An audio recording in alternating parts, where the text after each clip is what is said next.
In today's episode of Supporting Leaders, we have with us Katrijn van Oudheusden, and she comes to us all the way from Germany. She shares with us about mindset plasticity, and I am just fascinated by this concept because it really takes, we've heard of like one kind of mindset, maybe quite a bit, like growth mindset, for example. But when she talks about mindset plasticity, it just takes that kind of knowledge or information just to a whole new level. So it's a really interesting talk. She's very passionate about this. She's very knowledgeable.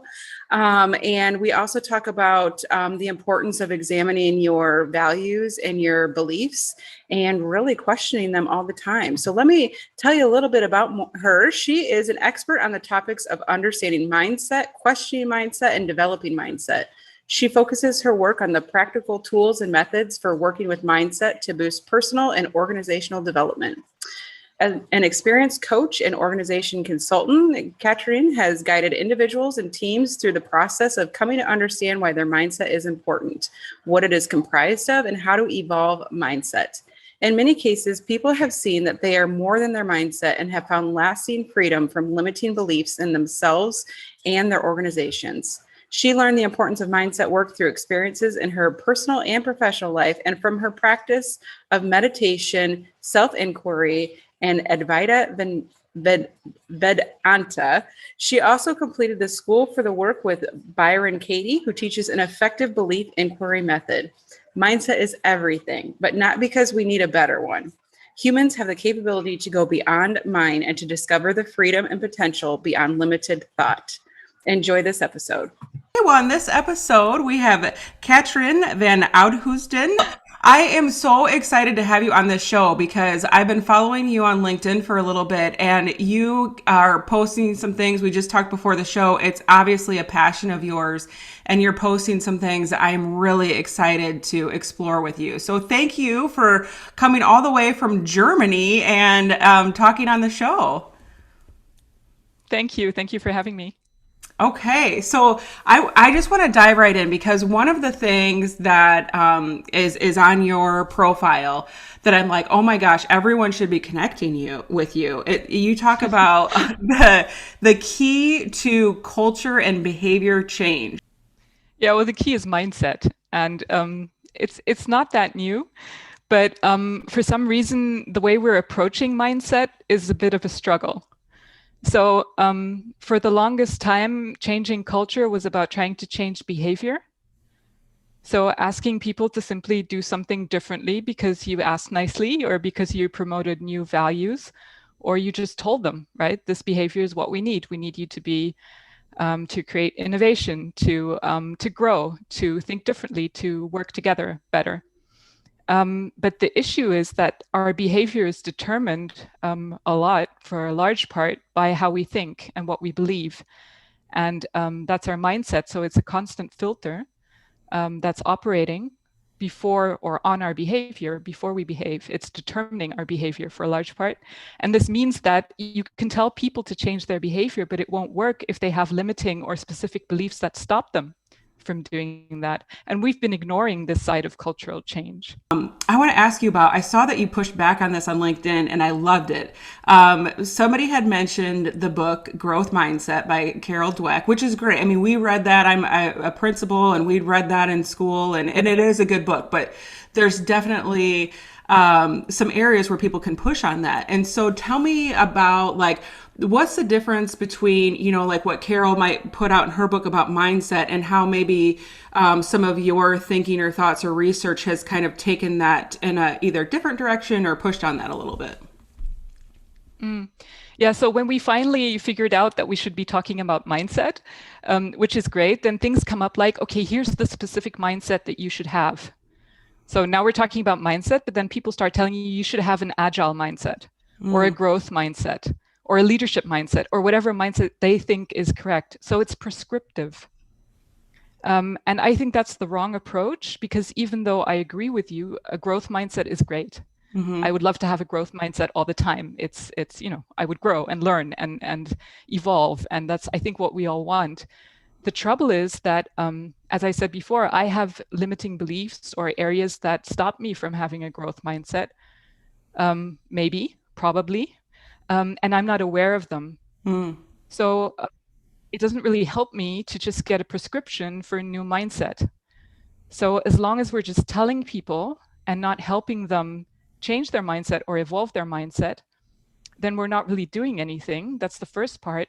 The second part is I think it's problematic to tell people what to think, even if it's really great, because how do we really know? How do I know that you, in your situation, I know nothing about you, would be helped with a growth mindset? And I think I had this example in an article that I wrote, that we all know people, if you would tell them to be constantly, engaged in trying to improve and learn, which is part of the growth mindset, a key belief, they'd have a nervous breakdown. Yeah. It wouldn't fit their style, their personality, their situation. So it's not just however great these beliefs sound, um, it's not a solution. And that's why I'd like to focus on something different, which is a meta skill, which is the skill of identifying your mindset, your current mindset, and inquiring into it, and then on your own deciding, what do I want to change? Where do I want to go? Would a growth mindset help me? Maybe aspects of it, but not doing this prescriptive thing. Then I think about that term mindset plasticity. And so what does that mean? How does that take mindset to the next level? Well, mindset plasticity, I kind of took that from neuroplasticity. So Mhm. plasticity means, flexible, changeable, like we talk about the brain, or we found out about the brain. And mindset is your key set of beliefs or attitudes that you hold at a certain time. And combining those two, which would mean that you can adapt and flexibly, change your mindset depending on what the circumstances require. And that's what I was talking about before. If it doesn't suit your needs, to have an agile mindset, for example, then you would know this, and you would have the ability, the skills to identify, inquire into, and change your mindset. But it's from your own. It's from within. And this is what I mean by this plasticity aspect in mindset. So it's not so much, here's the mindset you should have and work towards, finished, done, check. It's let's develop the skills to have this in constant flow. And so the reason I find this important is that we're conditioned over our lifetime. We develop from the age of whatever, 2-3 years old. We're absorbing beliefs and conditioning from society and from school. And this we take on like good children, and we take these beliefs on and develop our mindset. But most of us become more and more fixed in our mindset. And I don't mean this fixed in the sense of compared to the growth mindset, which is a bit confusing, but we don't develop the capability, the skills for questioning and changing mindset. So then somebody telling us, okay, you need a new one or a better one, it's not helpful because we don't know how to get there. I just started reading Adam Grant's book, Think Again, and there's some components. I have it right there. I'm like thinking about that as you're talking about how people get in, and like as you get older, how you just confirm all of your beliefs, and you just you're not questioning yourself, and that whole idea of how do you question your ideas and your beliefs. But the other thing I want to ask you about is like, okay, so I'm thinking about, I'm leading an organization. I've got lots of different people that work for me. And I know you work with individuals and organizations, but how do you take people who have so many different experiences, personal beliefs, they're in different spots with their mindsets, and how do you help go down a road where you're all trying to accomplish the same goal or work towards the same mission together? So I think we're talking about two different levels. The first level is me and my beliefs and my mindset. I need to get to know what that is. And that's self-determined, hopefully. So that's something I do for myself. It's my development. On another level is the organizational culture. And there you could say, okay, it makes sense to have a common one, to have a shared collective mindset, the shared beliefs that we believe will bring this company forward. I don't think that's a bad thing. I just think that it should be, again, self-determined. Do I fit in this company? Which is exactly the same as we're saying about values or just job skills in general. If I work for you in your organization, I need to check, does the culture aspect, does the value aspect, and does the mindset fit with what I've determined for myself? But we haven't taught people to, or it's not common in our culture to know about mindset and to be able to identify my own beliefs, or to even question them. And I think these are the key skills that we should be teaching each other, so that everyone can become more autonomous in this area, as well as in the values area or in the skills area. I think about how many more people would maybe be happy or successful in their work life if, that was a match, their personal beliefs and value system with their organization. And so, like, how does that process start of the individual thinking about what are my mindsets? I mean, how do they even know? I mean, like, well, how many different kind of mindsets are there? How do I know what I identify with, Yeah, and that's why I like to simplify it, not to make it, I think simplification, or to make it less complex. And the way to do that is, for me, mindset is about my key beliefs. And these are habitual thoughts, but they're judgments. And limiting mindset to this definition makes it something that we can work with. So I can identify, often through simple exercises, what are my main judgments? What are my key judgments? For example, I think it's necessary to always tell the truth. And you can say truth is a value. We're talking about a value, but how I operationalize that value in my life is I need to always tell it. Someone else might have the value of truth, but they say, it's enough to know the truth. I don't need to always talk about it or articulate it. So our beliefs are sort of the how we operationalize our values. And the way we get to them is by looking at our judgments. So in the same situation, you and I, we could be in a meeting, and our boss is not telling the truth. He's not speaking the truth, whatever, or she. And I would think, with my belief, you always need to say the truth. You need to speak it, articulate it. I would say, well, look, something's wrong. I need to insist here. I need to speak up. You, on the other hand, with the belief, it's enough if you hold the truth inside, you don't need to articulate it, would be fine with the situation, and we'd act differently, holding the same values, but having different beliefs about them. So that's how I like to think of it in levels. And of course, it's oversimplified if you think about the human mind and how complex we are. But it's an entry point for people to start in identifying their mindsets. So which beliefs do I hold?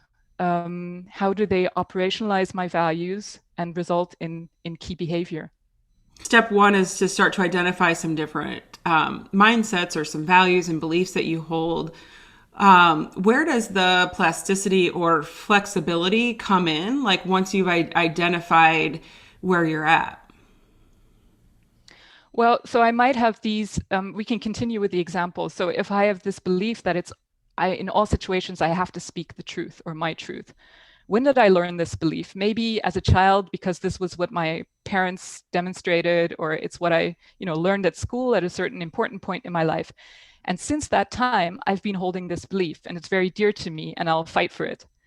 But I've never identified it and said, oh, this is a belief. This is one way of filtering reality. It's one way of looking at the world, and I learned this.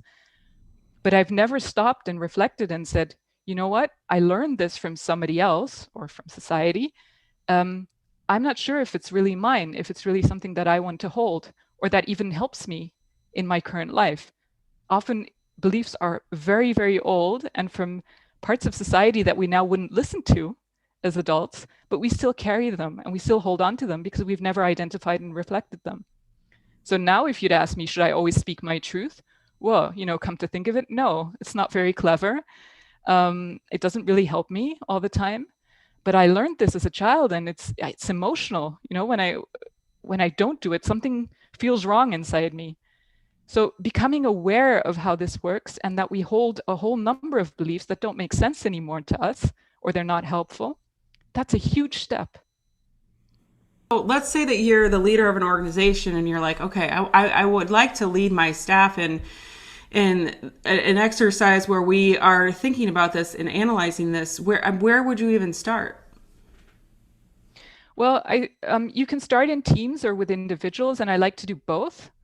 So an interesting way for individuals, we do what we call experience courses, where we send people through different stations and they do different exercises. Some are more creative, associative, some are via judgments. And I also like to use The Work by Byron Katie. I don't know if you've heard of that. That's a method of inquiring into beliefs by using judgments. So people go through different stations and different exercises in a playful way and learn about, all the different things that come up for them. So they kind of identify their own mindset in an iterative, playful, different aspects kind of way. We do things with images and with biographical, like narrative work. How did I tell the story of your life through one filter, through another filter? So you kind of get to know what's going on. These hidden beliefs, implicit beliefs come up. Then they get a feeling for what mindset could be or what it is and some of the beliefs that I hold. And then when we do the exercise in teams, we start talking about the judgments, the filters of the team. So what do you value? Your feedback about yourself as a team. What do we think is really cool about us? What do we do well? What do we not do so well? And what do others say about us? So we gather the judgments, and behind these judgments, one step underneath, are the team beliefs. And here it goes into the collective, right? So the individual mindsets now merge in this team dialogue into what are our shared beliefs? What is our shared mindset as a team? So we might come up with that both of us think, we're really customer centric. We're on top of the customer. We know exactly what they want before they even know it. And this is a judgment. And behind this belief, behind this judgment would be, for example, the belief, it's super important and crucial to our success to know everything about the customer. This is a belief. And then you can say, is this belief helping us as a team? Well, yeah, it's making sure that we have customer information, we're really fast, but it might also be hindering us or limiting us in a certain way. Well, how could that be? Well, if we're always focused on the customer, we never do any self-reflection or background thinking. We're just always focusing on the next need, and we're always running after this customer and never doing anything else. So that might be a way in which this belief, which we all hold, is limiting us. And becoming aware of these things is mind-blowing for teams. Because they suddenly realize why they've been acting the way they've been acting, and that there's between the value, customer centricity, we love this, it's in the core corporate values, we signed the piece of paper, between that and how they actually behave is this filter of beliefs. And making that explicit, that's almost, I would say that's 80% of the step towards mindset plasticity. Because you have it on the table now, you know what you're talking about, and automatically the process starts. That's how we human beings work. So automatically the team starts talking. How does this help us? Where does it limit us? Do we need this belief? Can we change it? Maybe we need something different. You know what? In these situations, this belief is not helpful. So just becoming aware is the major step. And I'm always surprised what happens when we do this. How is, looking at your beliefs, looking at your mindset, like, how is it like either different or similar to taking the time as an organization to think about our own unique personalities and how we collaborate and work together? Personality, we can get into all of these psychological definitions and categories, and I'm not a psychologist, so I wouldn't pretend to, give you the correct definitions here, but I don't think that's even necessary. So skills, personalities, I guess you could say these are things we bring to the table. They're much harder to change the way I look at it from my experience than, for example, a belief.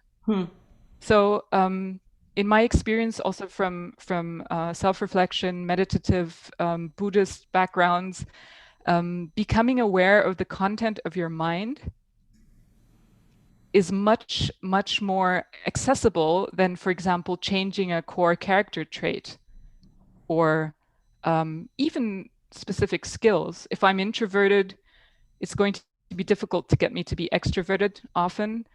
But if I hold a belief that I wasn't aware of, that I learned at some point in my life, and I find out now with my mind, I realize it's limiting me, this leads to change automatically without me having to manipulate anything or go inside my, turn a couple of screws in my head. It's not something that we've been focusing on in Western culture. We haven't been focusing on, I can take the set of key thoughts that I hold and question them. So I want to switch gears a little bit. Like there was something in your LinkedIn profile too that really struck out to me that I wanted to ask you about. And you talk about how it's important that you don't solve other people's problems for them. And so talk a little bit about why that's true, because I think sometimes leaders and organizations might find it to be faster. I'm just going to tell them what to do. I'm just going to offer my advice. In your experience, why is it important that you allow other people to solve their own problems? Oh, well, that's a long philosophical history, I guess, behind that. But I think it has a lot to do with me and how I think and behave, of course. But so in our culture, we're trying to fix things, and we're trying to fix. We now discovered people as a human resource and something to work on and to develop. So now we're going to fix people, and this attitude or this idea of things, nature, the planet, human beings, everything can be fixed as long as I find the right formula or the right tool or the right screw to turn. And I find this the wrong approach to human beings, because we are not machines to be fixed, and we don't work that way. That's one side of the coin. The other side is that if I want to get the most out of my human resources, out of my people, I want them to be able to think for themselves, to develop themselves, and to develop these self-development skills. And for me, mindset plasticity, being able to identify, inquire into, and maybe change beliefs as I see fit, is a key skill that we need for development.